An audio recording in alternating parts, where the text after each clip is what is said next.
మహాకృపను బట్టి మరొక ప్రభదినాన్ని తండ్రి అయిన దేవుడు మనందరి జీవితాల్లో అనుగ్రహించిన విధానాన్ని బట్టి ముందుగా దేవాదేవునికి ప్రభువైన క్రీస్తు నామంలో కృతజ్ఞతాస్తుతులు చెల్లిస్తూ ఉన్నాను. చేరవచ్చిన పరిశుద్ధులందరికీ కూడా ప్రభు పేరు వందనాలు చెల్లిస్తున్నాను. ఈ దినాన ఒక ప్రాముఖ్యమైన సందేశాన్ని ఈ వారం కూడా మనం ఆలోచన చేయడానికి సిద్ధపడదాం. ఈరోజు స్నేహితుల దినోత్సవం. స్నేహానికి ఎంత ప్రాముఖ్యత ఉందో ప్రతి ఒక్కరి జీవితంలో స్నేహితులు లేని వారు ఎవరు ఉండరు. స్కూల్ టైమ్స్ మొదలుకొని కాలేజ్ కానీ స్కూల్ కానీ ఈ రోజు వరకు పెద్దలైనా ప్రతి ఒక్కరికి వయసు బట్టి తేడా లేకుండా ప్రతి ఒక్కరికి కూడా స్నేహితుడు లేదా స్నేహితులు ఉంటారు. తల్లిదండ్రులకు చెప్పుకోలేనటువంటి అనేకమైన విషయాలు స్నేహితులకు చెప్పుకునే వాళ్ళు ఉంటారు. ప్రాముఖ్యం ఎందుకంటే కొన్ని విషయాలు తల్లిదండ్రులతో చెప్పుకుంటే తల్లి ఎక్కడ బాధపడుతుందో తండ్రి ఎక్కడ బాధపడతాడో అని స్నేహితుల దగ్గర చెప్పుకునే ఒక మంచి వాళ్ళు కూడా ఉన్నారు. ఈ బాధను నా తల్లికి చెప్తే తల్లి ఏడుస్తుంది, తండ్రికి చెప్తే తండ్రి ఏడుస్తాడు అని స్నేహితులకు చెప్పుకొని ఓదార్పుందే స్నేహితులు కూడా ఉన్నారు.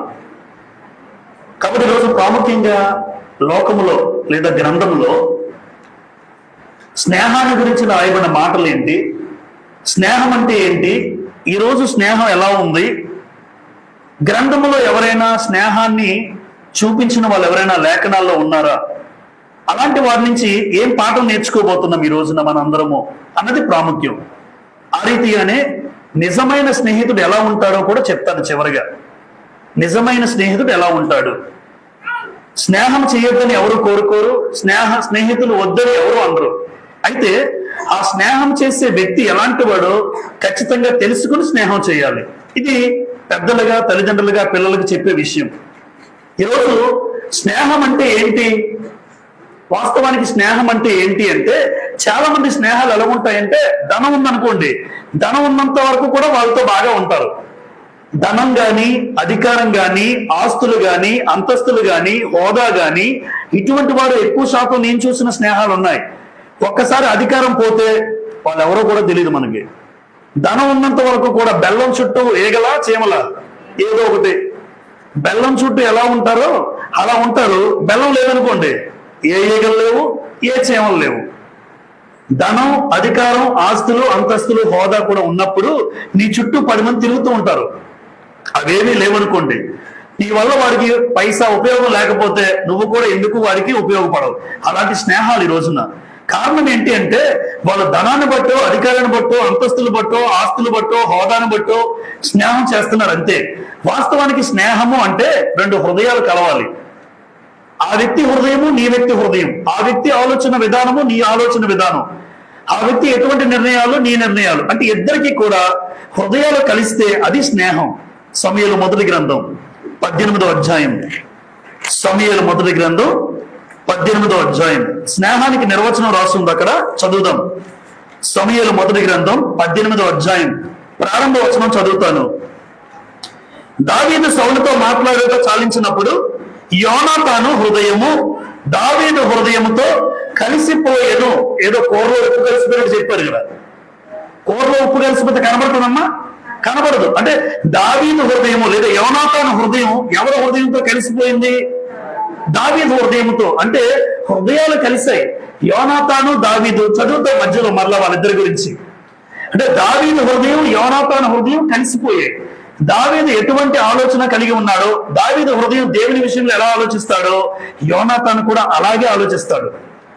దావీదు భక్తి విషయంలో ఎలా ఉంటాడో యోనాతాను కూడా అలాగే ఉంటాడు. దావీదు విశ్వాసం ఏంటో యోనాతాను విశ్వాసం అలాగే ఉంటుంది. అమ్మ అప్పుడే స్నేహం కుదురుతుంది. మీరు చూడండి కావాలంటే. లేదు ఇలా స్నేహాలు కుదిరాయి అనుకోండి కలకాలం నిలబడవు, ఇది గ్యారంటీ. ఇలా స్నేహాలు ఉంటే కలకాలం నిలబడు. కానీ నీ స్నేహము నిజంగా హృదయపూర్వకంగా నేను ఎలా ఉండాలని ఇష్టపడతాడో ఆ వ్యక్తి కూడా అలాగే ఉంటే మీరు కలకాలం స్నేహాలుగా ఉంటారు. ఈరోజు చూడండి, మనం స్నేహితులుగా ఉన్నటువంటి అనేక మంది చాలా మంది స్నేహాలు దూరం అయిపోతాయి. ఎందుకు అంటే వాడు ఏదో ఆశించి నీలో ఏదో కోరుకొని దాన్ని బట్టి నీతో స్నేహం చేసి ఉండొచ్చు. ఈరోజు ఒక్కసారిగా నీలో అది లేకపోయినసరికి నీకు దూరం అవుతాడు. అందుకే స్నేహము అంటే హృదయాలు కలవాలి. 2 హృదయాలు కలిస్తేనే ఆ స్నేహం కలకాలం నిలబడుతుంది, చనిపోయే వరకు. చనిపోయే వరకు. కొందరు మీ స్నేహితులు మీలో ఉండొచ్చు, ప్రాణ స్నేహితులు అనుకుంటారా, మళ్ళీ ప్రాణ స్నేహితులు అంటే అర్థం చెప్తాను నేను లాస్ట్లో. కాబట్టి స్నేహితులు ఉండడం మంచిదే, కానీ శ్రేష్టమైన స్నేహం ఏంటంటే రెండు హృదయాలు కలవాలి. నా భక్తి, నా విశ్వాసం, దేవుని కోసం నేను ఎలా అనుకుంటున్నానో వేరే వ్యక్తి అలా అనుకుంటేనే నాకు ఆ వ్యక్తికి కుదురుతుంది. లేదు ఆ వ్యక్తికి అవి లేవనుకోండి, నేను ఆ వ్యక్తితో స్నేహం చేయలేను, నేను ఆ వ్యక్తితో అటాచ్డ్గా ఉండలేను. ఎందుకంటే దావీదు ఎలా ఆలోచిస్తాడో యోనాతాను కూడా సేమ్. దావీదుకు ఏ మాత్రం తగ్గిపోడండి యోనాతాను, కానీ యోనాతాను ఎవరు గమనించరు. లేఖనాలు చదువుతున్నప్పుడు యోనాతాను ఒక మంచివాడిగా చూస్తారు, కానీ దావీదు విశ్వాసం ఎంత గొప్పదో యోనాతాను విశ్వాసం కూడా అంతే గొప్పది. ఏ మాత్రం దావీదుకి తీసుకోడు యోనాతాను. కాకపోతే ఎందుకు కనుమరుగైపోయాడు అంటే తండ్రి అయిన సౌలును బట్టి. వాస్తవానికి సౌలు తర్వాత రాజు ఎవరు అవ్వాలి? యోనాతాను అవ్వాలి, ఎందుకంటే రాజు కుమారుడు అవ్వాలి. కానీ దావీదు అయ్యాడు. అది దేవుని ఎంపిక అయినప్పటికీ కూడా యోనాతాను మంచి హృదయం కలిగిన వాడు. చూడండి, రోజున స్నేహము అంటే రెండు హృదయాలు కలవాలి, ఇద్దరు భావాలు, ఇద్దరు మనస్ఫూర్తిగా ఒకే ఆలోచనతో ఉంటే, దేవుని విషయంలో అయినా ఇంకే విషయంలోనైనా ఇద్దరిది ఒకే భావాలు కలిస్తేనే వాళ్ళిద్దరూ కలకాలం ఉంటారు. లేదంటే మీ స్నేహాలు కలకాలం ఉండవు. నెంబర్ 2, ఈ రోజు స్నేహాలు ఎలా ఉన్నాయో చెప్పమంటారా? ఈ రోజు స్నేహాలు ఎలా ఉన్నాయంటే చూడండి, ఇర్మియా గ్రంథం 20వ అధ్యాయం, ఇర్మియా గ్రంథం 20వ అధ్యాయం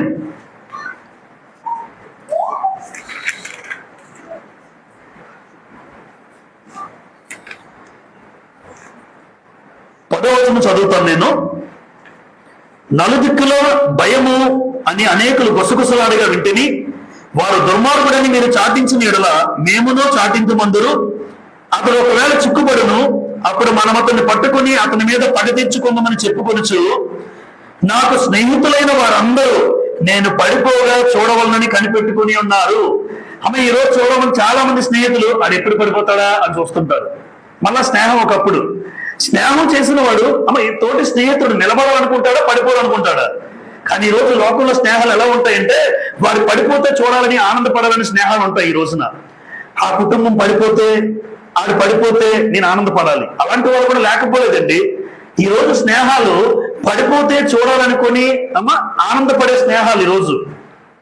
నెంబర్ 2, మరిచిపోయిన వారు. 30వ అధ్యాయం ఇర్మియా గ్రంథం 30వ అధ్యాయం 14వ వచనం. 30 చూడండి, 30వ అధ్యాయం 14. నీ స్నేహితులందరూ నిన్ను మరిచి ఉన్నారు, వారు నిన్ను గూర్చి విచారింపరు. అంటే చాలా మంది స్నేహాలు ఈ రోజు ఎలా ఉన్నాయంటే మర్చిపోయిన స్నేహాలే. అవసరం వస్తే బాగున్నారా, అవసరం వస్తే అదే, లేదనుకోండి వాళ్ళు ఎవరో మనకు తెలియదు. మర్చిపోయిన స్నేహాలు, విచారించు వాళ్ళ గురించి. నిజంగా స్నేహితుడు ఎలా ఉంటాడు, ఎదుటివాడు యోగక్షేమాలు. నిజంగా స్నేహం అంటే ఎలా ఉంటారు, వాడు ఎలా ఉన్నాడు, అరే ఎలా ఉన్నావు, నీ జీవితం ఎలా ఉంది, ఎంత దూరం అయిపోయినా వేరే స్థలాల్లో ఉన్నా స్నేహం అంటే ఎదుటివాడు యోగక్షేమాలు తెలుసుకున్న వారిగా ఉంటాం. అవసరమైతేనే చేస్తున్నాడంటే వీడు స్నేహం కాదు. అది అవసరమైతేనే నువ్వు ఎదుటివాడికి ఫోన్ చేస్తున్నావంటే మీ మధ్య నిజమైన స్నేహం అయితే లేదు, అది అవసరానికమైన స్నేహం అంతే. కాబట్టి ఇక్కడ నీ స్నేహితులందరూ నిన్ను మర్చిపోయారు, వారు నిన్ను గూర్చి విచారింపరు. నిజమైన స్నేహితుడు మీకు ఎవరైనా ఉంటే వాడు ఎప్పుడు మీ యోగక్షేమాలు అడుగుతూ ఉంటాడు, మీ కుటుంబాన్ని గురించి మాట్లాడుతూ ఉంటాడు, వాడు నిజమైన స్నేహితుడు. రైట్. ఈరోజు క్షమించండి, స్వార్థపూరితమైన స్నేహాలు ఉన్నాయమ్మా, స్వార్థంతో కూడినటువంటివి. స్వార్థంతో స్నేహం చేస్తాడు, ఏదో ఆశించి స్నేహం చేస్తాడు. వాడి వల్ల నాకు పని అవుతుందంటే వాళ్ళ నాన్న అధికారంలో ఉన్నాడు, వాడి వల్ల నాకు పని అవుతుంది కాబట్టి ఇప్పుడు వాడితో నేను ఫ్రెండ్షిప్ చేసుకోవాలి, వాడు ఏమైనా నాకు ఉపయోగపడతాడంటే. అంటే ఇదే రకమైన స్నేహాలు స్వార్థపూరితం. ఈ రోజు ఉన్న స్నేహాలు ఇవే. నువ్వు పడిపోతే ఆనందపడే వాళ్ళు ఉన్నారు, నిన్ను మర్చిపోయిన వాళ్ళు ఉన్నారు, నీ వల్ల మేలు పొందుకున్నా. ఈ రోజు నీతో తిరుగుతున్నాడంటే ఒకసారి గుర్తుపెట్టుకో, వాడు ఏదైనా హృదయపూర్వకంగా నీతో ఉన్నాడా, ఏదైనా ఆశించి నీతో ఉన్నాడా అంటే స్వార్థపూరితమైన స్నేహాలు. ఈరోజు నువ్వెలా ఉన్నావు, మనం ఎలా ఉన్నాం? ఒకసారి నాకు ఫ్రెండ్స్ ఉన్నారు, నేను వాడితో ఫ్రెండ్షిప్ చేస్తున్నప్పుడు నాకున్న స్నేహితులు బట్టి నేను స్వార్థంగా వ్యవహరిస్తున్నానా? ఒకసారి నాకు నేను పరీక్ష చేసుకోవాలి. ఎందుకంటే నా స్నేహంలో స్వార్థం ఉందా? దేవుడు తన పిల్లలుగా, క్రైస్తవ బిడ్డలుగా ఎవరికి కూడా స్నేహంలో ఏముండకూడదు? స్వార్థం ఉండకూడదు. స్వార్థం ఎప్పుడు ఉండకూడదు. రైట్. ఈరోజు బైబిల్ గ్రంథంలోకి వెళ్తున్నాను. యోబుకి స్నేహితులు ఎంతమంది? ముగ్గురు. ఎలీఫజు, జోఫరు, బిల్దదు, ముగ్గురు స్నేహితులు ఉన్నారు. ఈ ముగ్గురు స్నేహితులు వాస్తవానికి ప్రాణ స్నేహితులు యోబు గారికి. ఎంతో మంది ఉన్నారు, కానీ ముగ్గురు బెస్ట్. మనందరికీ కదా చాలా మంది స్నేహాలు ఉంటాయి, కానీ నాకంటూ బెస్ట్ ఉంటారా? ఎవరో ఒకరు బెస్ట్. అందుకే యోబు గారికి బెస్ట్. యోబు ఆస్తిని కోల్పోయాడు, ఆరోగ్యాన్ని కోల్పోయాడు, కుటుంబాన్ని కోల్పోయాడు, బిడ్డలు కోల్పోయాడు. వీళ్ళందరూ కోల్పోయిన తర్వాత యోబు దగ్గరికి ముగ్గురు అనుకున్నారట, అరే మన ఫ్రెండ్ స్నేహితుడు యోబు పడిపోయాడు రా, అన్ని కోల్పోయాడు. ఒకప్పుడు అన్నీ ఉన్నాయి, ఇప్పుడు కోల్పోయాడు. ఒకసారి వెళ్దామని వచ్చారట, యోబు దగ్గరికి వచ్చారు. వచ్చిన స్నేహితులు, స్నేహితుడు అన్నవాడు బాధలోంచి పైకి తీసుకురావాలా, బాధలో పొంగదీయాలా? నిజమైన స్నేహితుడు ఎలా ఉంటాడమ్మా? ఆదరణిచ్చి, నీ మాటల వల్ల ఆదరణ కలగాలి. కొంతమంది పుడుస్తారు పుండు మీద కారం జల్లినట్టు, అలాంటి వాళ్ళకు కత్తిపోటు వంటి మాటలు అన్నాడు సామెతలు 12:18. సామెతలు 12:18 కత్తిపోటు వంటి మాటలు పలుకువారు కలరు. వాడే ఆల్రెడీ బాధపడుతున్నాడు స్నేహితుడు యోబు. ఇప్పుడు ఎలీఫజు, జోఫరు, బిల్దదు వచ్చి ఆ వ్యక్తిని లేవనెత్తాలి. రే, ఆస్తిని కోల్పోయావు, నీ పిల్లలనైతే తీసుకురాలేమో గానీ నీకున్న ఆస్తిని కోల్పోయావు. మేము ఉన్నావురా, నీకు తోడుగా ఉన్నాం. పిల్లలనైతే నేను తీసుకురాలేవు, కానీ నీకు భోజనం పెట్టడమా, నీ అవసరాలు తీర్చడమా మేము ఉన్నావురా అని అనాలి. ఎలీఫజు గాని, జోఫరు గాని, బిల్దదు గాని ప్రాణ స్నేహితులుగా పిలవబడిన ఎవరో కూడా కనీసం యోబు దగ్గరికి వచ్చి ఏం చేశారో తెలుసమ్మా? యోబు గ్రంథం 16వ అధ్యాయం. యోబు గ్రంథం 16వ అధ్యాయం. అంటే స్నేహితులు ఎలా ఉంటారో చూడండి. ఎలా ఉండాలో చెప్తాను, ఎలా ఉండకూడదో కూడా తెలియాలి. యోబు గ్రంథం 16వ అధ్యాయం 20 చదువుతారా? 20 చూడండి, చదువుతాను. నా స్నేహితులు నన్ను ఏం చేస్తున్నారు?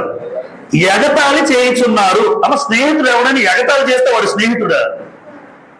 అంటే నీతో ఎటకారం ఆడుతూ, నిన్ను ఎగతాళి చేస్తూ, నిన్ను తృణీకరిస్తూ, అంటే ఎగతాళి ఎవరు చేయడండి నాకు తెలిసి. ఎగతాళి చేసే స్థితిలో ఉన్నాడమ్మ యోబు.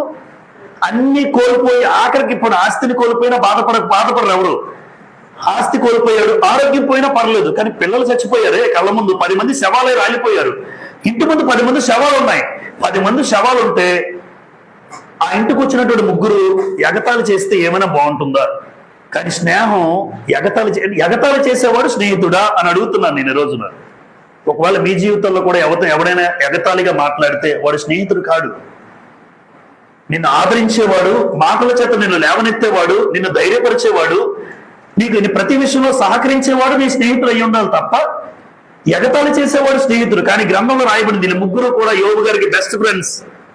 మరి ఏ రకంగా అయ్యారో నాకు తెలియదు, కానీ గ్రంథంలో రాయబడలేదు. కానీ ఎలీఫజు, జోఫరు, బిల్దదు యోబు గారికి ప్రాణ స్నేహితులు.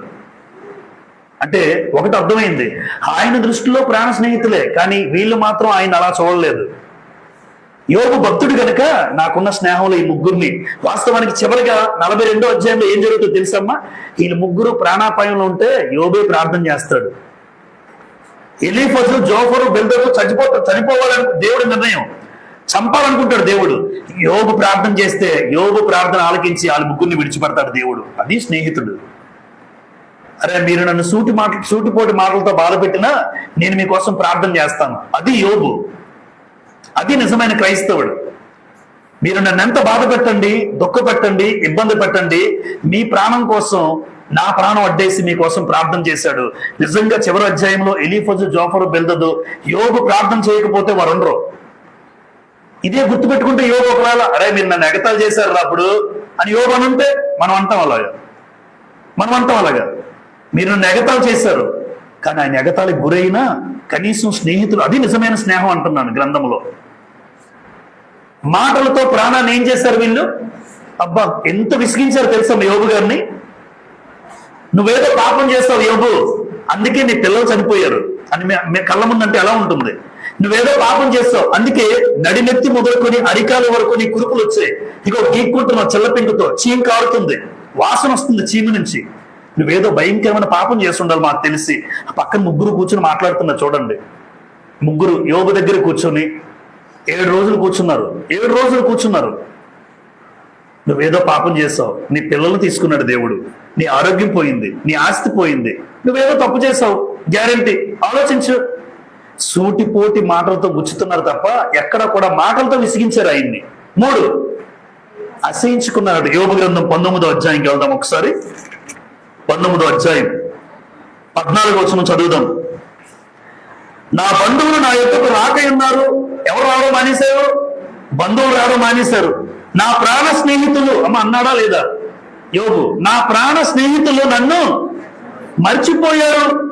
19, నా ప్రాణ స్నేహితులందరికీ నేను అసహ్యుడినైతిని. ఏమైపోయాయిన? అసహ్యుడైపోయాడట, మర్చిపోయారు. 21, దేవుని హస్తము నన్ను మొత్తి ఉన్నది, నా మీద జాలిపడుడి, నా స్నేహితులారా నా మీద జాలిపడుడి. ఎంత బాగా అడుగుతున్నాడండి. అరే మేము ముగ్గురు వచ్చారు కదా నా దగ్గరికి, ప్లీజ్ దయచేసి నా మీద జాలిపడండి. నా స్నేహితులారా నా మీద జాలిపడండి. వీళ్ళు ఎక్కడ స్నేహితులు? నేను కూర్చోడానికి వచ్చారు.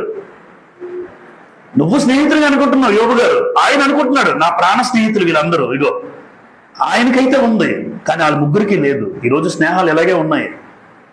మనం ఎదుటివాడి మీద స్నేహం చూపించినా వాళ్ళు మళ్ళీ ఎప్పుడు పడిపోతామా, ఎప్పుడు ఆనందిద్దామా అని ఆలోచించే జాబితా కూడా చాలా మంది ఉంటారు. కానీ నిజమైన స్నేహము, యోబు కష్టాల్లో ఉన్నప్పుడు, బాధల్లో ఉన్నప్పుడు ఆదరించే మాటలు లేకపోయినా తిరిగి వాళ్ళ కోసం ప్రార్థన చేశాడు. చూసారా, నిజమైన స్నేహితుడు యోబు. లోకంలో నిజమైన స్నేహానికి అర్థం చూపించాడు యోబు. సామెతల గ్రంథం 19వ అధ్యాయం, సామెతల గ్రంథం 19వ అధ్యాయం 4వ వచనం చదువుతాం చూడండి. ధనము గలవానికి స్నేహితులు అధికముగా ఉండరు, దరిద్రుడు తన స్నేహితులను పోగొట్టుకునను. అమ్మ ఏడున్న వాళ్ళకి స్నేహితులు ఉంటారు ఎక్కువ మంది, గ్యారంటీ. ధనము గలవానికి స్నేహితులు. ఒకప్పుడు యోబు ఎలాంటి వాడు తెలుసా? వీళ్ళెందుకు పనికిరారు. ఒకప్పుడు యోబు ఎలాంటి వాడు అంటే, ఒక దిక్కంతట్లో, తూర్పు దిక్కంతట్లో ధనవంతుడు ఎవరు? యోబు. ధనవంతుడు కాబట్టి ఎంతమంది అయినా స్నేహాలు ఉంటారు. ధనము గలవానికి స్నేహితులు అధికంగా ఉంటారు. దరిద్రుడు ఏమవుతాడు? స్నేహితులను 7వ వచనం అక్కడే, బీదవాడు తన చుట్టములందరికీ అసహ్యుడు, అట్టి వానికి స్నేహితులు మరి దూరస్తులు ఎవరు? బీదవాడికి ఎవరమ్మా స్నేహితులు ఉంటారు?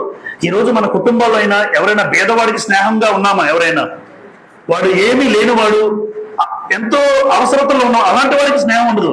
మనకన్నా ఎప్పుడు కూడా ఎలా ఉంటామంటే, మన ఆలోచన ఎలా ఉంటుందంటే, మనుషుల సైకాలజీ, నాకన్నా గొప్పవాడితో స్నేహం చేయాలి. అవునా కాదా? మీరు ఆలోచించండి.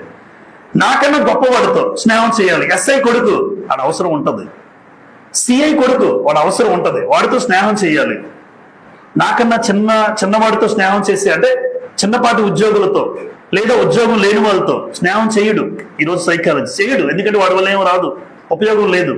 అంటే బీదవాడు చుట్టాలకు కూడా అసహ్యుడేనట, చుట్టాలు కూడా వాడి ఇంటికి రాడు.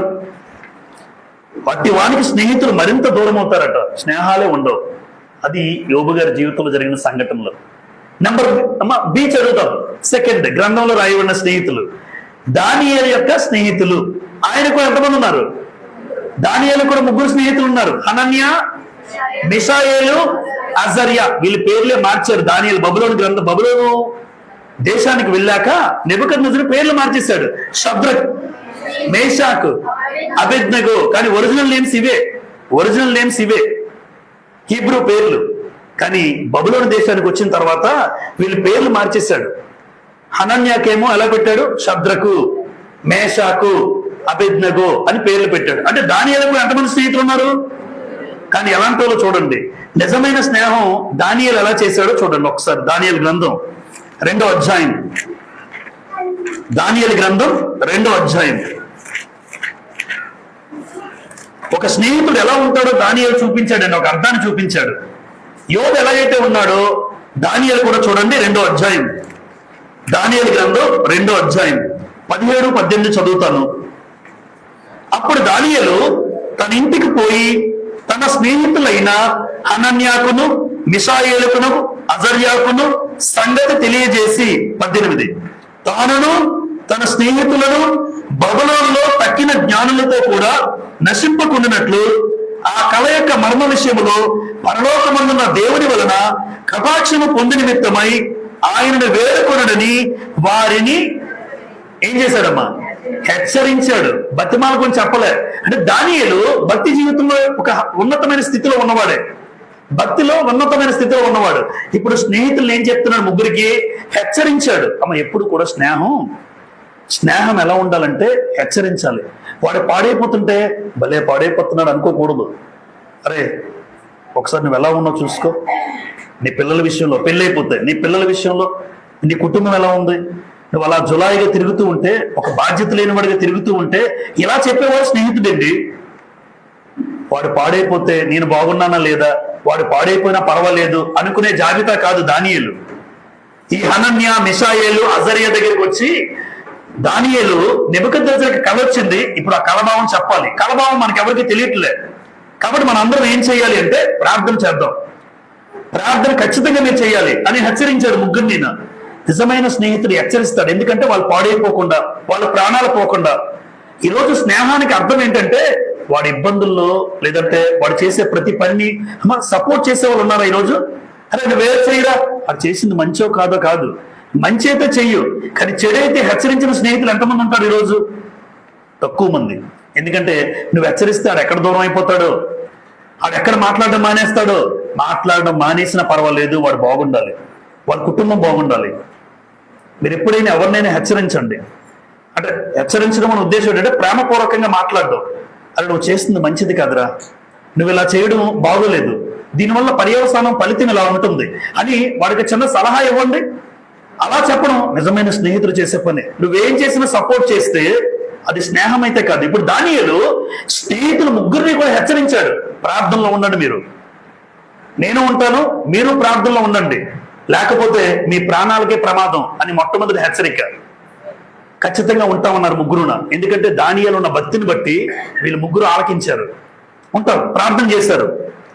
మరొక విషయం చూడండి, రెండో విషయం, హనన్య, మిషాయేలు, అజర్య ఈ ముగ్గురు దానియేలుకి ఎవరు? వాళ్ళని పైకి తీసుకొచ్చే ప్రయత్నం చేస్తాడు. ఇది స్నేహం. కిందకు తొక్కేస్తారు మనోళ్ళు, కిందకు తొక్కుతారు. ఈడే బాగుండాలి, ఇంకెవ్వరు పైకి రాకూడదు. దానియేలు స్నేహం అంటే అది కాదు. చూడండి 2వ అధ్యాయం 46. అంతటి రాజు నెబుకద్నెజరు దానియేలుకు సాష్టాంగ నమస్కారం చేసి అతన్ని పూజించి నైవేద్య ధూపములు అతనికి సమర్పింప ఆజ్ఞాపించాను. రాజు నెబుకద్నెజరు ఏం చేశాడమ్మా? నెబుకద్నెజరు వచ్చాడు, దానియేలు మీద సాష్టాంగ నమస్కారం పడిపోయాడట. దానియేలుకి నమస్కారం చేసేసాడు. బాబు మీ దేవుడు ఎంత గొప్పోడా, మీ దేవుడు ఎంత గొప్పోడా అని దానియేలుకి సాష్టాంగ నమస్కారం చేశాడు. దానియేలు ఏం చేశాడు చూడండి 48. అప్పుడు రాజు దానియేలును బహుగా హెచ్చించి అనేక గొప్ప దానములు ఇచ్చి అతనిని బబులోను సంస్థానం అంతటి మీద అధిపతిగాను బబులోను జ్ఞానులందరిలో ప్రధానిగాను నియమించాను. దానియేలు పొజిషన్ మారిందా? పొజిషన్ మారిందా? దానియేలు బానిసగా వెళ్ళాడు. వాస్తవానికి బానిసగా వెళ్ళిన వాడు ఇప్పుడు ప్రధానమంత్రి హోదాలో కూర్చోబెట్టాడు, దేవుడు కూర్చోబెట్టాడు. కానీ కూర్చోబెట్టింది నెబుకద్నెజరు. దానియేలు ఒక స్థాయికి వెళ్ళిన తర్వాత నాకు ఎవరైనా స్నేహితులు గుర్తొస్తారా? నాకైతే రారు. ఇది మన జీవితం. కానీ నేను ఈ స్థాయిలో ఉన్నాను, కరెక్టే, నాకు ముగ్గురు స్నేహితులు ఉన్నారు, వాళ్ళు కూడా ప్రార్థన చేశారు, ఇప్పుడు వాళ్ళను కూడా పైకి తీసుకురావడానికి ప్రయత్నం చేస్తున్నాడు. చూడండి 49. జ్ఞానులందరిలో ప్రధానిగాను నియమించను. అంతట దానియేలు రాజు వద్ద మనవి చేసుకునగా రాజు శద్రకు, మేషాకు, అబేద్నెగో అయిన వారిని బబులోను సంస్థానం మీద విచారణకర్తలుగా నియమించాను. నేను ఒక్కడనే కాదు, నా స్నేహితులు కూడా పైకి లేవాలి. ఇది స్నేహం. నేను బాగున్నానా? అయితే నీకు అనుకుని నీకు నమ్మకంగా ఉన్న వాళ్ళు కూడా పైకి తీసుకురావడానికి ప్రయత్నం చేయాలి. ఇది స్నేహం. కానీ మనం స్థాయిలోకి వెళ్ళిపోయిన తర్వాత ఇంకెవ్వరు గుర్తుండరు. నేను బాగున్నానా, నా స్థాయి బాగుందా, మిగతా వాళ్ళు నాకు అనవసరం. అలాంటిది స్నేహం కాదు. దానియేలు చూపిస్తున్నాడు ఒక మాదిరి. నేను ఒక స్థాయిలో, అద్భుతమైన స్థాయిలో దేవుడు నన్ను కూర్చోబెట్టాడు. అయితే స్నేహానికి అర్థం చూపించాడు దానియేలు. ఒక మనవి అంటే ఏమనుకుంటున్నారు? సార్ నాకు ముగ్గురు స్నేహితులు ఉన్నారు, నెబుకద్నెజరు రాజుతో చెప్తున్నాడు మనవి. ఈ ముగ్గురు కూడా ఈరోజు నేను ఇలా ఉండడానికి కారణం, ఆ కలభావం మీకు చెప్పడానికి కారణం, వీళ్ళు కూడా నాకు సహాయం చేశారు, దయచేసి వాళ్ళని కూడా అది చూడండి. ఓకే, నువ్వు చెప్పావు కదా, విచారణకర్తలుగా నియమించాడట బబులోను సంస్థానం మీద. స్నేహితులు కూడా పైకి వచ్చారు. ఇది స్నేహం, నిజమైన స్నేహం. దానియేలు ఒక ఉన్నతమైన స్థాయికి వచ్చిన తర్వాత కింద వారిని సైతం గుర్తు పెట్టుకుని, జ్ఞాపకం పెట్టుకుని వాళ్ళని పైకి తీసుకొచ్చాడు. చూసారా, అది నిజమైన స్నేహం. మన వాళ్ళు తొక్కేస్తారు. ఎందుకంటే వాడే బాగుండాలి, వాడే సంపాదించాలి, వాడి కుటుంబమే బాగుండాలి అన్న ఆలోచన సరళ ఉంటుంది. అది స్నేహం కాదు. నువ్వు ఒక మంచి స్థాయిలో ఉంటే, ఒక అధికారి హోదాలో ఉంటే నీ స్నేహితుడు ఎవరైనా కనబడిన వాడు లేని పరిస్థితిలో ఉంటే నువ్వు ఒకవేళ పోస్ట్ వేయగలవా? వెయ్యు. వాడికంటూ ఒక జీవితం పెట్టు. అది చేశాడు దానియేలు. అది మనకు నేర్పిస్తున్నాడు పాఠం. పైగా ఈ ముగ్గురు ఎలాంటి వాళ్ళంటే ప్రార్థనా పరులు. దానియేలు చెప్పాడు ప్రార్థన చేయాలి, హెచ్చరించాడు. ప్రార్థనా పరులుగా ఉన్నారండి. ముగ్గురు ప్రార్థనా పరులే. శబ్దకు గాని, మేషకు గాని, అబేద్నెగో గాని వాళ్ళు ఏం తక్కువ కాదు నేను అంటుంది. కానీ దానియేలు అంత జ్ఞానము కలిగిన స్నేహితులు ఉండడం వాళ్ళ అదృష్టం. ఈరోజు దానియేలు లేకపోతే వీళ్ళు ముగ్గురు పైకి వస్తారమ్మా? దానియేలు లేకపోతే వీళ్ళు ముగ్గురు పైకి వస్తారా? రారు. వీళ్ళు కనబడరు. దానియేలు వల్ల పైకి లేవనెత్తబడ్డారు. అంటే స్నేహానికి దానియేలు ఎంత అద్భుతమైన నిర్వచనం చెప్పాడో చూడండి. నువ్వు పైకి తీసుకొచ్చే ప్రయత్నం చేయాలి. నీ స్నేహాన్ని, స్నేహితుల్ని హెచ్చరించాలి. వాళ్ళ యొక్క సమస్యల్లో ఉంటే, వాడు ఏదైనా తప్పుడు మార్గంలో ఉంటే, అరే నువ్వు చేస్తుంది పొరపాటు, నువ్వు అలా చేయొద్దు అని స్నేహితుడైతే హెచ్చరించు. ఇది దానియేలు నేర్పిస్తున్న పాఠం మనకి. దావీదు ఎన్నోసార్లు చదువుతాం. దావీదు యోనాతాను బైబిల్ గ్రంథంలోని బెస్ట్ ఫ్రెండ్స్, ప్రాణ స్నేహితులను రాయబడింది వీళ్ళకి కూడా. దావీదు యోనాతాను. వాస్తవానికి దావీదు ఒక గొర్రెల కాపరి, యోనాతాను రాజకుమారుడు. అమ్మ ఎవరితో స్నేహం చేయాలి? వాస్తవానికి దావీదు ఎక్కడ రాజకుమారుడు, ఎక్కడ గొర్రెల కాపరి. నేను ఆయన స్థాయి కాదు. కానీ మనకన్నా అమ్మ స్నేహం అనేది మనకన్నా గొప్ప వారితో చేస్తారా, మనకన్నా తక్కువ వారితో చేస్తామా? ఎక్కువ శాతం గొప్ప వారితోనే ఉంటుంది. మీరు చూడండి. కానీ గొప్పవాడైన యోనాతాను, రాజకుమారుడైన యోనాతాను దావీదుతో స్నేహం చేయడానికి ఇష్టపడ్డాడు. అంటే ముందు స్నేహం తీసుకొచ్చింది ఎవరు అంటే ఈయన కాదు. ఎందుకంటే ఈయన స్థాయి ఏంటో ఈయనకి తెలుసు. నేను రాజకుమారుని కాదు, నా స్థాయి యోనాతానుతో స్నేహం చేసే కాదు. కానీ యోనాతాను ఒక మెట్టు దిగి దావీదుతో స్నేహం చేయడానికి ఇష్టపడ్డాడు. సమూయేలు మొదటి గ్రంథం మరొకసారి చదువుదాం. ఇప్పుడు ప్రారంభంలో చదివాం, మరొకసారి చదువుదాం. సమూయేలు మొదటి గ్రంథం 18వ అధ్యాయం. అక్కడ చదివినప్పుడు ఎవరితో స్నేహం చేస్తారో చూడండి లిటరల్ గా. సమూయేలు మొదటి గ్రంథం 18వ అధ్యాయం ప్రారంభ వచనం చదువుతాను. దావీదు సౌలుతో మాట్లాడక చాలించినప్పుడు యోనాతాను హృదయం దావీదు హృదయముతో కలిసిపోయాను. యోనాతాను దావీదును తనకు ప్రాణ స్నేహితుడుగా భావించుకొని. దావీదు భావించాడా, యోనాతాను భావించాడా? అది అంటే ఒక గొప్పవాడు ఒక పేదవాడితో స్నేహం చేయడానికి ఇష్టపడ్డాడు. అంటే వ్యక్తిత్వాన్ని బట్టి. ఇప్పుడు వ్యక్తిత్వం అనేది డబ్బుతో రాదు. వ్యక్తిత్వం అనేది మనసుకి సంబంధించింది. వాడు డబ్బున్నా లేకపోయినా కొంతమంది మనం ఇష్టపడతాం. వాడి పేద స్థితిలో ఉన్నా వాడి వ్యక్తిత్వం నచ్చిందండి మాకు అంటాం మనం. ఆ వ్యక్తి యొక్క వ్యక్తిత్వం నచ్చింది, ఆ వ్యక్తి జీవించే విధానం నాకు నచ్చింది, అందుకే నాకు ఇద్దరు ఫ్రెండ్స్ అంటారు మనం. యోనాతాను దావీదును ప్రాణ స్నేహితుడిగా భావించుకున్నాడు. తన ఇంటికి చూడండి భావించుకున్న ప్రేమించాడు. 3వ వచనం. దావీదు తనకు ప్రాణ స్నేహితుడిగా భావించుకొని అతనిని ప్రేమించుచు యోనాతాను అతనితో నిబంధన చేసుకునెను. ఇప్పుడు వాళ్ళ స్నేహానికి ఒక నిబంధన చేసుకున్నారు. అది తర్వాత మాట్లాడతాం. కాబట్టి దావీదు యోనాతాను చాలా మంచి ప్రాణ స్నేహితులు. అయితే ఇప్పుడు యోనాతాను చేసిన మాటలు కూడా చెప్తాను. యోనాతాను దావీదు ఏం చేశాడో తెలుసామా? చూడండి ఇక్కడ చదవండి. బలపరిచాడు. సమూయేలు మొదటి గ్రంథంలోనే ఉన్నాము. సమూయేలు మొదటి గ్రంథంలోనే 23వ అధ్యాయం 23వ అధ్యాయం 16, 17 చదువుదాం. అప్పుడు సౌలు కుమారుడిని యోనాతాను లేచి వనములో ఉన్న దావీదు వద్దకు వచ్చి, నా తండ్రి అయిన సౌలు నిన్ను పట్టుకున్న జాలడు, నీవు భయపడవద్దు. 17 నీవు ఇశ్రాయేలుకు రాజు వదువు, నేను నీకు సహకారిని వదును. ఇది నా తండ్రి అయిన సౌలుకు తెలిసి ఉన్నదని అతనితో చెప్పి దేవుణ్ణి బట్టి అతన్ని బలపరిచెను. ఇప్పుడు యోనాతాను దావీదుని ఏం చేశాడు? మా నాన్న నిన్నేమి చేయలేడు, దావీదు నువ్వేం భయపడకు, నువ్వు ధైర్యంగా ఉండు, మా నాన్న నిన్నేమీ చేయలేడు. ఒకవేళ నువ్వు ఎన్ని చేసినా నిన్ను దేవుడు తప్పిస్తూనే ఉంటాడు. ఒక రోజు నువ్వేమవుతావు తెలుసా దావీదు? నువ్వు రాజు అవుతావు, నేను నీ కిందన సహకారిని అవుతాను. కిందనే కోరుకున్నాడు. గమనించారమ్మా? వాస్తవానికి రాజు అవ్వాలి, కానీ నువ్వు రాజు అవుతావు, నేను నీ కిందనే ఉంటాను, నీకు సహకారిగా ఉంటాను, అసిస్టెంట్ గా ఉంటాను. సహకారి అంటే అసిస్టెంట్. ఏంటి యోనాతాను దావీదుకి అసిస్టెంట్? అలా ఎవరైనా మాట్లాడతారా?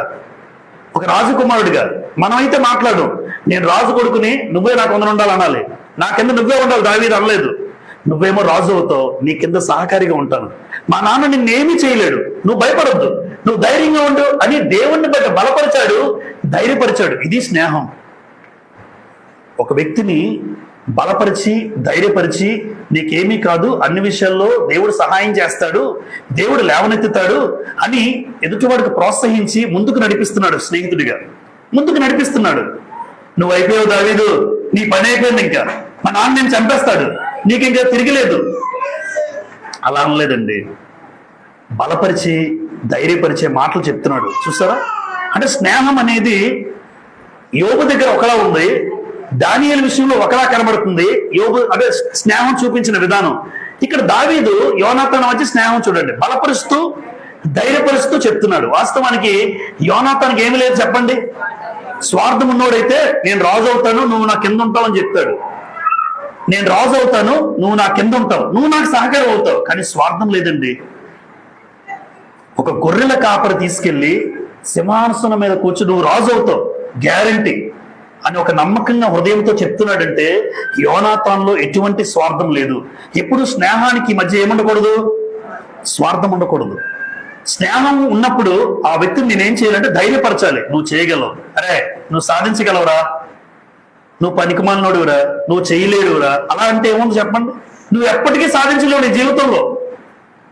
ఒక్కొక్కసారి తండ్రి కొడుకులు కూడా కొన్నిసార్లు ఎదిగిన వాళ్ళు ఎలా ఉంటారమ్మా, తండ్రి ఎదిగిపోయిన వాళ్ళు స్నేహితులుగానే ఉంటారు. మీకు చూస్తారు చాలా మందిని. ఇప్పుడు కొడుకు ఎదిగిపోయాడండి, స్నేహంగా ఉంటారు. ఆ తండ్రి ఏం చేస్తాడంటే నాన్న నువ్వు చేయగలవు, ఒక స్నేహితుడిగా తన తండ్రి హోదాలో ఉన్న స్నేహం చూపిస్తూ నువ్వు సాధించగలవురా, నీ జీవితంలో ఖచ్చితంగా ఉన్నతమైన స్థాయికి వెళ్తావు, ఈ రోజు కాకపోయినా రేపైనా వెళ్తావు నాన్న, నువ్వు వెళ్ళగలవు. ఒక స్నేహితుడిగా బలపరిచి ధైర్యపరిచి మాటలే పిల్లలుగా, ఒకవేళ స్నేహితులుగా మన పిల్లలు స్నేహితులు అయి ఉండొచ్చు, స్నేహంగా తీసుకోవచ్చు. తండ్రి హోదాలో ఉంటూనే వాళ్ళని స్నేహపూర్వకంగా వాళ్ళని ఆదరిస్తూ మాటల చేత ఉన్నతమైన స్థాయికి వచ్చే విధంగా తీర్చిదిద్దాలి తల్లి తండ్రి. నువ్వు సాధించలేవు, నీకెందుకురా చదువు, నీ పని అయిపోయింది, ఎక్కడైనా జాయిన్ అయిపోరా.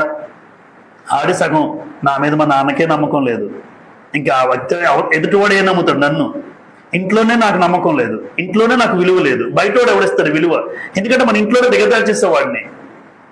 ఎప్పుడు స్నేహం అనేది దావీదు బలపరిచి ధైర్యపరిచే పరిస్థితి. స్వార్థం లేనటువంటి స్నేహాన్ని చూపిస్తున్నాడు యోనాతాను. ఆఖరికి ఏం చేశారమ్మా స్నేహం మధ్య వాళ్ళిద్దరు? ఎప్పుడు స్నేహానికి నిబంధన ఉంటుంది. నిజంగా వీళ్ళ గురించి ఇప్పుడు చెప్పడానికి సమయం సరిపోదు, కానీ ఒక రోజంతా సరిపోద్ది దావీదు యోనాతాను గురించి మాట్లాడితే. యోనాతాను చనిపోతాడు. చనిపోయిన తర్వాత కొన్ని వందల సంవత్సరాలు లేదా కొన్ని పదుల సంవత్సరాలు అవుతాయి.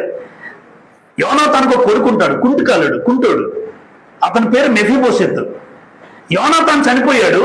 ఇప్పుడు అమ్మ చనిపోయిన తర్వాత ఫ్రెండే గుర్తుంటాడు, ఈ రోజు ఫ్రెండ్ కొడుకు గుర్తుంటాడా? కానీ దావీదు నిబంధన చేసుకున్నాను మీ నాన్నతోనని. ఎవరైనా యోనాతానికి ఎవరైనా పుట్టిన వాళ్ళు ఉన్నారా అని వాకప్ చేశాడట, అందరిని అడిగాడట, పంపించాడట. అరే ఎవరైనా ఉన్నారు చూడండి. ఉన్నాడండి, యోనాతానికి పుట్టినవాడు కుంటోడు ఉన్నాడు, ఆ కుంటోడి పేరు మెఫీబోషెత్ అట, ఉన్నాడు, బతికే ఉన్నాడా, అర్జెంటుగా తీసుకురండి, ఎందుకంటే వాళ్ళ నాన్నతో నేను నిబంధన చేసుకున్నాను, వాళ్ళ నాన్న చేసిన సహాయం నేను ఎప్పటికీ మర్చిపోలేను, ఈ రోజు రాజుగా నేను ఉన్నానంటే కారణం యోనాతాన్. ఆ స్నేహానికి విలువ లేదు, నన్ను ప్రాణ స్నేహితుడిగా భావించి తన ప్రాణాన్ని పెట్టాడు వాళ్ళ నాన్న దగ్గర, నన్ను తప్పించడానికి ఎన్నోసార్లు ప్రయత్నం చేశాడు యోనాతాను. అలాంటి స్నేహితుడిని మర్చిపోకుండా వాళ్ళ కొడుకుని చూసుకొని ఆ కొడుకుకి ఏం చేశాడంటే ఆస్తులిచ్చి అంతస్తులిచ్చి, మెఫీబోషెత్ మీ నాన్న లేకపోయినా నేనున్నాను నాన్న నీకు, ఇగో ఇద్దరం కలిసి భోంచేద్దాం రోజున అని దావీదు బల్ల దగ్గరే ప్రతిరోజు మెఫీబోషెత్ భోజనం చేసేటట్టుగా చేశాడు దావీదు. అది నిబంధన చూడండి. అంటే ఏది జ్ఞాపకం చేసుకున్నాడంటే ఆ తండ్రి చేసింది ఎప్పుడు జ్ఞాపకం చేసుకున్నాడు, మర్చిపోలేదు. మీ నాన్న ఎంత చేశాడో, మీ నాన్న చేసే స్థాయిని నేనేమాత్రం చేయలేను అని ఆ కుంటివాడికి ఆదరించాడండి. అంటే అది నిబంధన. వాస్తవానికి ముందే చేసుకుంటాడండి యోనాతాన్, చాలా తెలివైనడు. యోనాతాన్ ఎందుకు నిబంధన చేసుకున్నాడంటే దావీదు దేవుడిని బట్టి రాజు అవుతాడు, దావీదు జీవితం ఖచ్చితంగా అద్భుతంగా ఉంటుంది, ఎందుకంటే దావీదు దేవునికి ఇష్టానుసారుడైన మనుష్యుడు. అందుకే యోనాతాన్ నిబంధన చేసుకుంటే తన కొడుకును కూడా ఆదరించాడు దావీదు. ఈరోజు స్నేహితులు ఆదరించడం గొప్ప విషయం. అమ్మ వాళ్ళ పిల్లల్ని ఎవరైనా చూస్తామేంటి? స్నేహితుడికే మనం గుర్తుందాం, కానీ స్నేహితుడు కొడుకును కూడా చూశాడంటే ఎంత స్నేహం, ఎంత నిబంధన చూడండి దావీద్ది. ఈరోజు లోకంతో కూడా ఏం చేస్తాం మనం? ఎక్కువ శాతం క్రైస్తవులైన ప్రతి ఒక్కరూ అనేక మంది జీవితాల్లో ఎవరితో స్నేహం చేస్తారమ్మా? లోకంతో, అంటే ఫ్రెండ్షిప్. యాకోబు రాసిన పత్రిక 4:4 యాకోబు రాసిన పత్రిక 4:4 చూడండి. వ్యభిచారులారా, ఈ లోక స్నేహము దేవునితో వైరమని మీరు ఎరుగరా. కాబట్టి ఎవడు ఈ లోకముతో స్నేహము చేయకూడదు వాడు దేవునికి ఏమవుతాడు? శత్రువు. అంటే లోకముతో స్నేహం చేసేవాడు దేవునికి శత్రువు.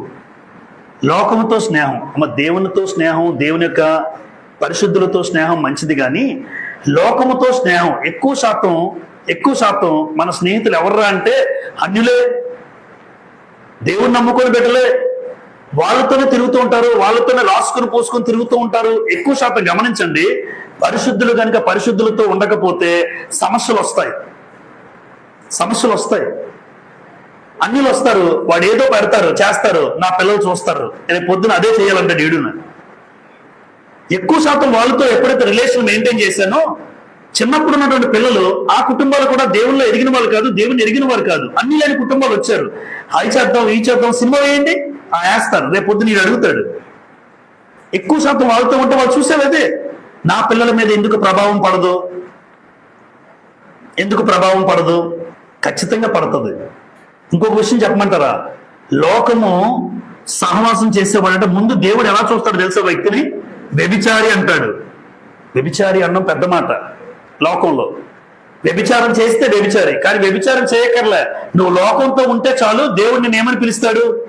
వ్యభిచారి. లోకస్తులతో ఉంటాను. సపోజ్ ఎవరైనా అన్యులు నాకు స్నేహితులు ఉన్నారు, హాయ్రా బాయ్రా అంతేగాని వాడు నా వ్యక్తిగత జీవితంలోకి వచ్చి నన్ను ప్రభావితం చేసే పరిస్థితి వాడికి ఇవ్వను. నేను నా భక్తి జీవితంలోకి, నా విశ్వాస జీవితంలోకి వచ్చి నా జీవితాన్ని మార్చేంత ప్రభావితం చేసే జీవితం వాడికి ఇవ్వకూడదు. హాయ్ బాయ్ అంతే, ఎనఫ్. లోకానికి అవకాశం ఇచ్చే వరకు దేవుడి దృష్టి మారిపోద్దారే, నువ్వు వ్యభిచారువురా అంటాడు దేవుడు. మనం ఒక వ్యక్తి అంటే ఊరుకుంటామేంటి, నేను వ్యభిచారినా అని గొడవకు రాము. మరి దేవుడు నిన్న అలా అంటాడు. దేవుడితో ఏముంటుంది? వైరము అన్నాడు. దేవుడితో శత్రుత్వం. దేవుడే శత్రువు అయిపోతాడు. ఎవరికి? లోకముతో స్నేహం చేసే ప్రతి ఒక్కరికి దేవుడు శత్రువు అవుతాడు. దేవుడు శత్రువు అయితే నేను కాపాడేది ఎవరు? అపవాది శత్రువైనా పర్లేదు, మీ విరోధి అయిన అపవాది అన్నదమ్మ గ్రంథంలో 1 పేతురు 5:8 మీ విరోధి అయిన అపవాది గర్జించి సింహం వలె ఎవరిని మింగుదునా అని వెతుకుతూ. నా విరోధి అపవాది అయితే పర్వాలేదు, కానీ దేవుడి విరోధి అయితే, దేవుడే శత్రువు అయితే ఎవరికి దేవుడు శత్రువు అవుతాడు? నువ్వు లోకంతో రాసుకుని పూసుకుని తిరుగుతూ లోకానికి దగ్గరగా బ్రతికితే నీకు దేవుడు శత్రువు అవుతాడు. ఆ స్నేహాన్ని దేవుడు ఇష్టపడ్డు. లోకానికి ఎంత దూరంగా ఉంటావో, లోకస్తులకి ఎంత దూరంగా ఉంటావో అప్పుడు దేవుడు నేను ఇష్టపడతాడు. దేవుడికి నువ్వు మిత్రుడు అవుతావు. అబ్రహాముకు ఉన్న పేరేదో తెలుసమ్మా? అబ్రహాముకి బిరుదు విశ్వాసులకి తండ్రి, అందరికీ తెలిసింది. అబ్రహాము దేవునికి ఎందుకు? తన ఇంటి వారిని విడిచిపెట్టాడు, తన ఊరిని విడిచిపెట్టాడు, సమస్తాన్ని విడిచిపెట్టి దేవుడు పిలిస్తే వచ్చేసాడా లేదా? ఆదికాండం 12వ అధ్యాయంలో వచ్చేసాడు. అంటే కుటుంబాన్ని విడిచి, ఊరిని విడిచి, బంధువుల్ని విడిచి అబ్రహాం వచ్చినందుకు అబ్రహాం గారిని దేవుడు ఎలా చూశాడు? యాకోబు 2:23 ఒక్కసారి పేజీ బ్యాక్ తిప్పండి. యాకోబు 2:23 కాబట్టి అబ్రహాము దేవుని నమ్మెను, అది అతనికి నీతిగా అను లేఖనము నెరవేర్చబడును, మరియు దేవుని స్నేహితుడని అతనికి పేరు కలిగెను. ఎవరికి స్నేహితుడు అబ్రహాము? ఎందుకు అంటే లోకానికి దూరమయ్యాడు, దేవునికి దగ్గరయ్యాడు, దేవునికి స్నేహితుడయ్యాడు. ఈ రోజు ఇక్కడున్న మనలో సంఘానికి వచ్చిన వాళ్ళలో నువ్వు కూడా లోకానికి దూరంగా ఉంటూ అవసరమైన మేరకే లోకంలోనే ఉంటాం. అమ్మ సముద్రం క్షమించండి, ఓడ ఎక్కడుతుంది? ఓడ అంటే సముద్రంలోనే ఓడ ప్రయాణం, కానీ నీళ్లు ఓడలోకి రాకూడదు. ఈ లోకమంతా కూడా సముద్రంతో పోల్చుకోండి. ఈ లోకం అనే సముద్రంలో నువ్వు ఉన్నా నీలోకి ఈ లోకం రాకూడదు. నీళ్లు ఓడలోకి వస్తే ఓడ మునిగిపోద్ది, లోకము నీలోకి వస్తే నువ్వు మునిగిపోతావు, నీ ఆత్మీయ జీవితంలో పతనమైపోతావు.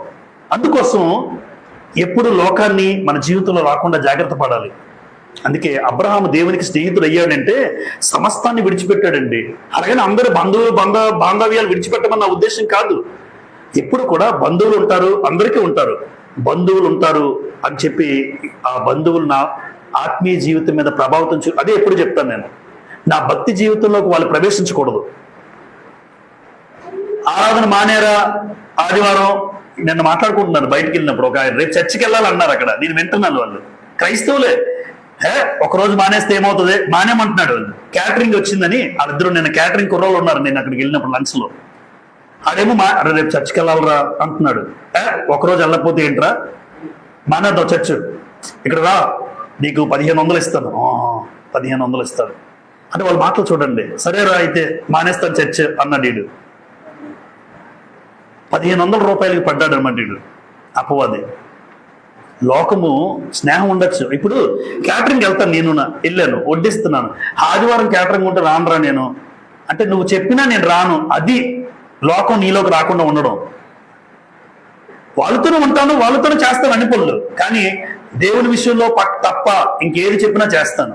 దేవుని కోసం బ్రతకడం విషయంలో తప్ప ఇంకేదైనా చేస్తాను. కానీ దేవుని విషయంలో కూడా నువ్వు మారిపోతే, దేవుని కార్యాల విషయంలో కూడా నువ్వు మారిపోతే వాళ్ళ ప్రభావం నీ మీదకి వచ్చింది.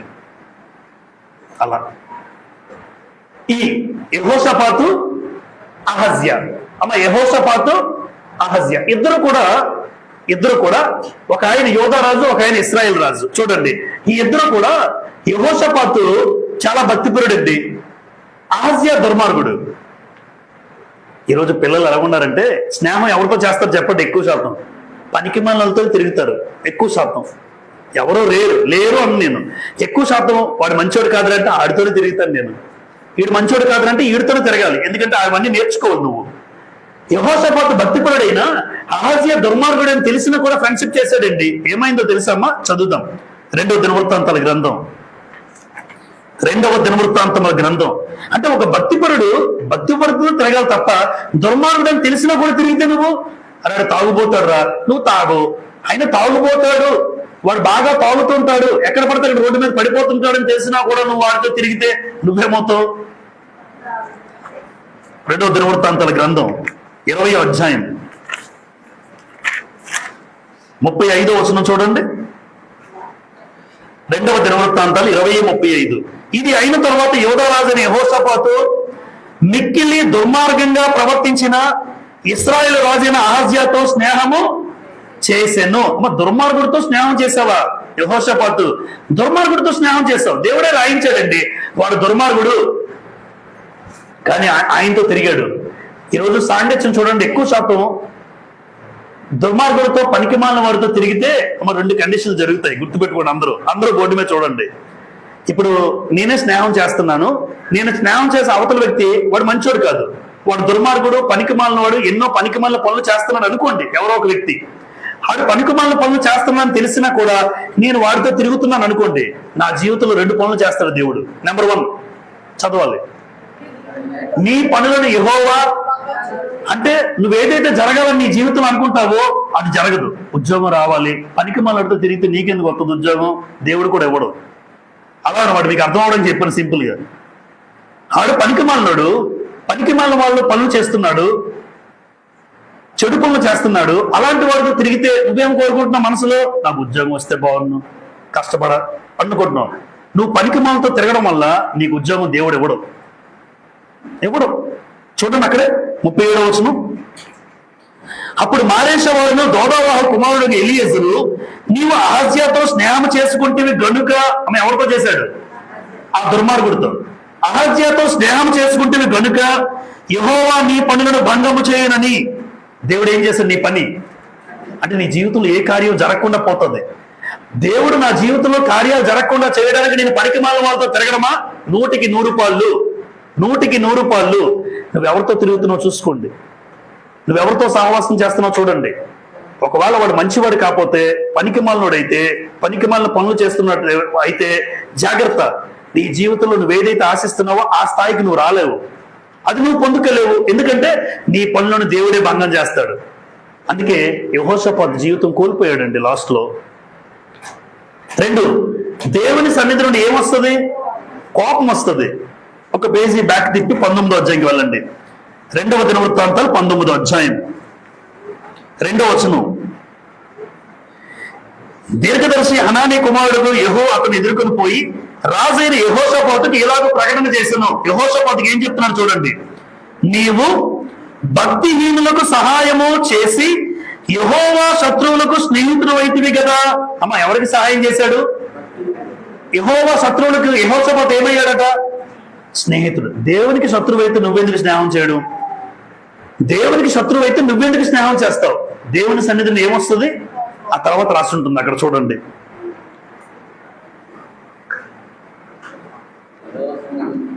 అందువలన యెహోవా సన్నిధి నుండి కోపము నీ మీదికి. ఆమె ఎప్పుడు నా వైపు చూడండి. పనికి మాలిన వాడితో స్నేహాలు చేయకండి యవనస్తులు. వాడు మంచోడు కాదని నీకు తెలీదా? ఖచ్చితంగా తెలుస్తుంది. మొబైల్ తెచ్చుకుని వాడుతున్నాడు స్కూల్కి కాలేజీకి అంటే ఆడి పనికి మాలినోడు. ఎందుకు అంటే ఇంపార్టెంట్ అయితే ఉండదు. చదువుకున్న వాడికి మొబైల్ ఎందుకండి? అదేదో ఇంటి దగ్గర వీడు అదే పట్టుకొని చేస్తున్నాడంటే ఆ ఆలోచన నీకు వస్తుంది. పక్కన కూర్చొని చూస్తుంటా ఇదో చెయ్యాలనిపిస్తుంది ఫోన్. వాడు చేసింది ఏమో నీకు చెప్తుంటాడు అన్ని. ఆడి పనికి మాలినోడో మంచోడో నీకు తెలుస్తుంది. అలాంటి పనికి మాలినతో తిరిగితే మీరు ఎంత చదివినా ఒక స్థాయికి రాలేరు, ఒక ఉద్యోగం పొందుకునే పరిస్థితి రాదండి. మనం చేసిన స్నేహం ఎవరితో? దేవుడే మనల్ని పనులు బంధం చేస్తాడట. నువ్వెంత కోరుకున్నావో నీకు రాదు, ఎందుకంటే నువ్వు తిరిగేది ఎవరితో. కాబట్టి యెహోషాపాతు జీవితంలో దుర్మార్గుడైన అహజ్యాతో స్నేహం చేశాడు కనుక తన జీవితాన్ని నష్టపోయాడు.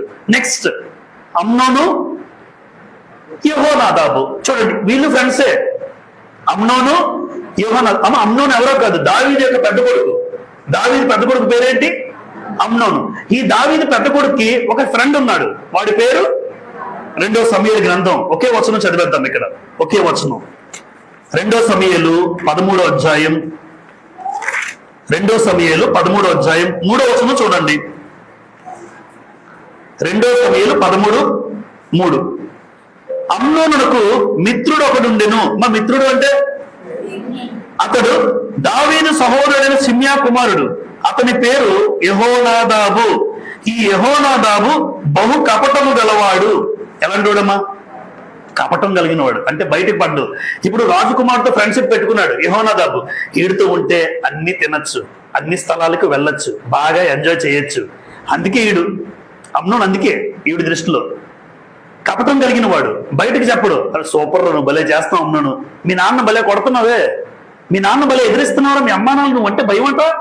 కొడుకు నువ్వంటే మీ అమ్మా నాన్నలకు భయం అంట. ఈ రోజు లోకంలో కూడా వింటాం చూడండి. వీడు పొంగిపోతుంటాడు, మా అమ్మా నాన్నకి నేనంటే భయమే, నేను అరిశాను అనుకో మా నాన్న మా అమ్మ కూర్చుని పొడవే. అది ఘనత అనుకుంటున్నారు ఎవరైనా? కపటం కలిగిన వాడు నిన్ను పొంగిస్తూ ఉంటాడు. కొంతమంది ఉంటారు అలాంటి వాళ్ళు, పొంగిపోతుంటాం.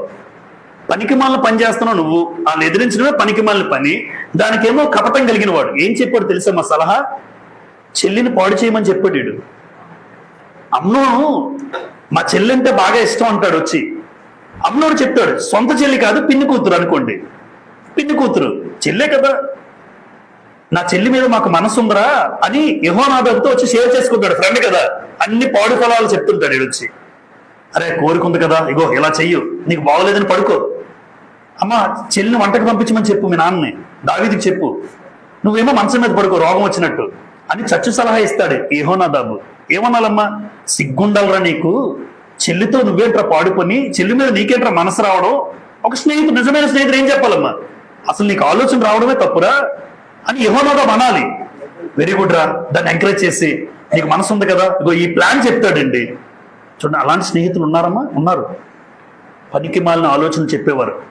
అమ్మా నాన్నలు ఎదిరించాలి, అమ్మా నాన్నల మాట వినకూడదు, అమ్మా నాన్నలకి మనం భయపడిపోవాలి, వాళ్ళే మనకు భయపడిపోవాలి. పనికి మాలిన చచ్చు సలహాలు చెప్తారు లోకంలో స్నేహితులు ఎవరైనా. అప్పుడే గమనించండి, వాడు పనికి మాలినోడు, అమ్మా నాన్నల మాటే నేను వినాలి, వాళ్ళకి గౌరవించాలి అని ఎవరైనా చెప్తే వాళ్ళతో స్నేహం చేయండి. అమ్మా నాన్నలకు విలువ ఇవ్వలేని ఎవడైనా వాడు స్నేహితుడు కాదు. అదే మీరు రాసుకోండి మీ హృదయాల మీద. అమ్మా నాన్నలకు విలువ ఇవ్వని వాడు స్నేహితుడే కాదు. వాళ్ళని తగ్గించి వాళ్ళని అగౌరవపరిచే మనస్తత్వం కలిగి ఎవరైనా మీకు చెప్తే అసలు నువ్వే కాదు నా ఫ్రెండ్, నీకు కట్ట, వాడికే కట్ట చెప్పండి. ఈరోజు నీ స్నేహం ఎవరితో? అమ్నోను ఏమయ్యాడు తెలుసా? వీడు చెప్పిన ఆ పనికి మాలిన పథకం చేసి ప్లాన్ వేసి చెల్లిని తీసుకొచ్చుకుంటే అమ్నోను ప్రాణం కోల్పోయాడు. ఆ అధ్యాయం తర్వాత చదవండి. వీడి ప్రాణమే పోద్ది, గాలిలో కలిసిపోయింది అంతే. మరి పనికి మాలిన ఆలోచన చెప్పినోడు ఒకడు, ఆ పనికి మాలిన ఆలోచన విన్న నువ్వు ప్రాణాన్ని కోల్పోయావు. చివరిగా క్రీస్తు ప్రభు, ఈయన ఇప్పటి వరకు చెప్పిన స్నేహాలన్నీ ఒక మాదిరి. మనందరి జీవితంలో క్రీస్తు ప్రభు ఎవరో చెప్పమంటారా? ఈరోజు పాఠం ఇదే. ఎవరు నిజమైన స్నేహితుడు అంటే, నిజమైన స్నేహితుడు ఎలా ఉంటాడో యేసు ప్రభు ఏం చేశారో ఒక మాట చదువుకుందాం. యోహాను సువార్త యోహాను సువార్త అది చెప్పి మనం ముగించుకుందాం.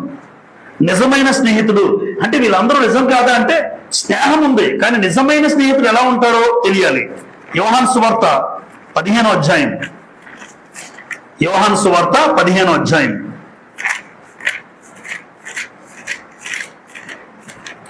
13 చదువుతాను చూడండి.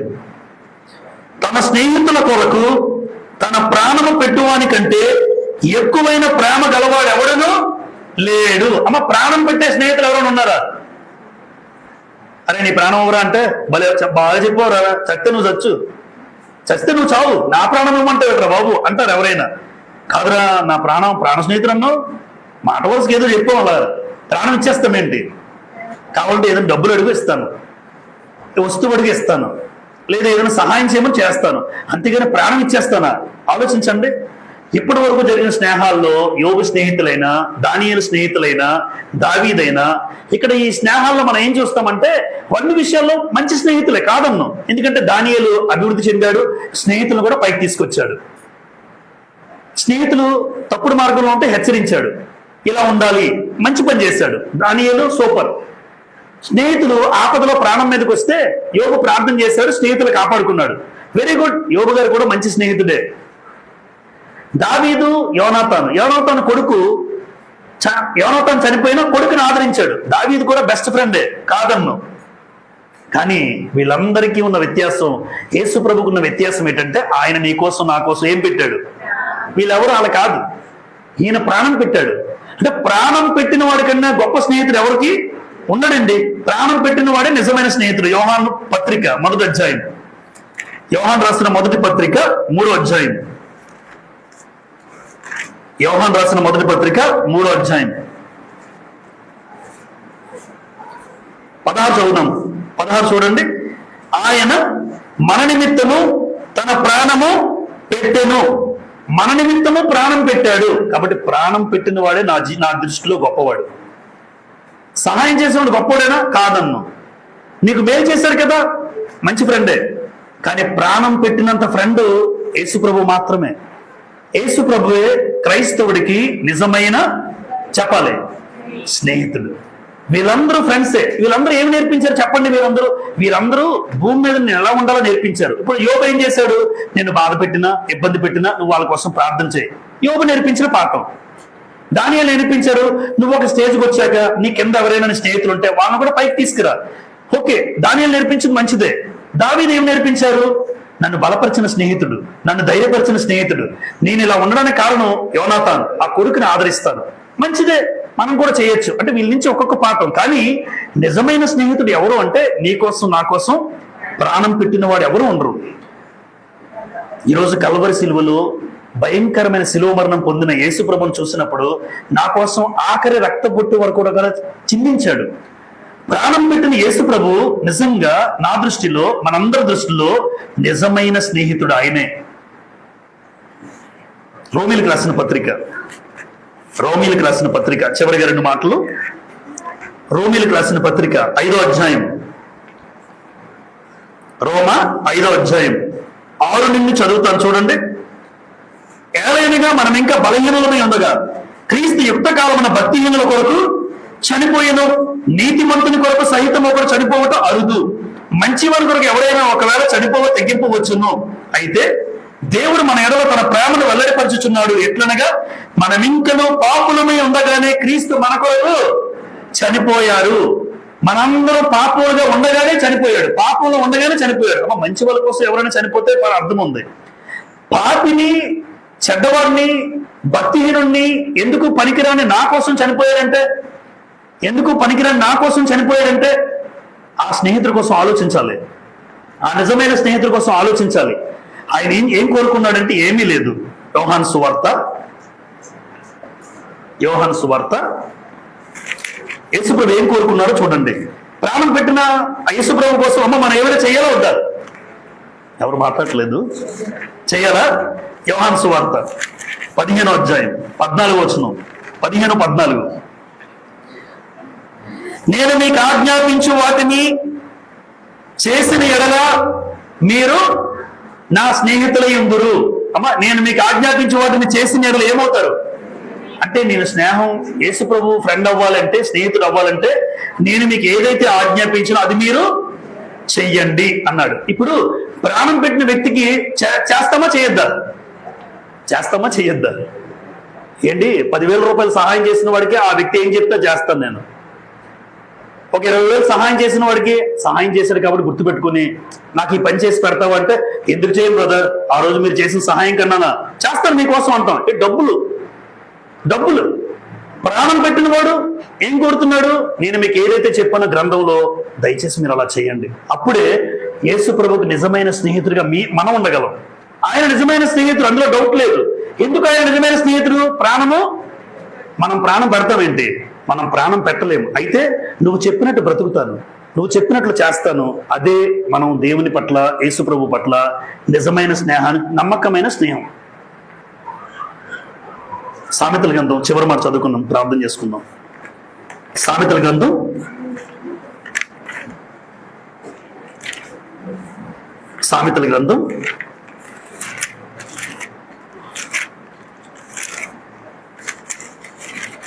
27వ అధ్యాయం. సామెతల గ్రంథం 27వ అధ్యాయం 6వ వచనం చూడండి అమ్మా చివరిగా.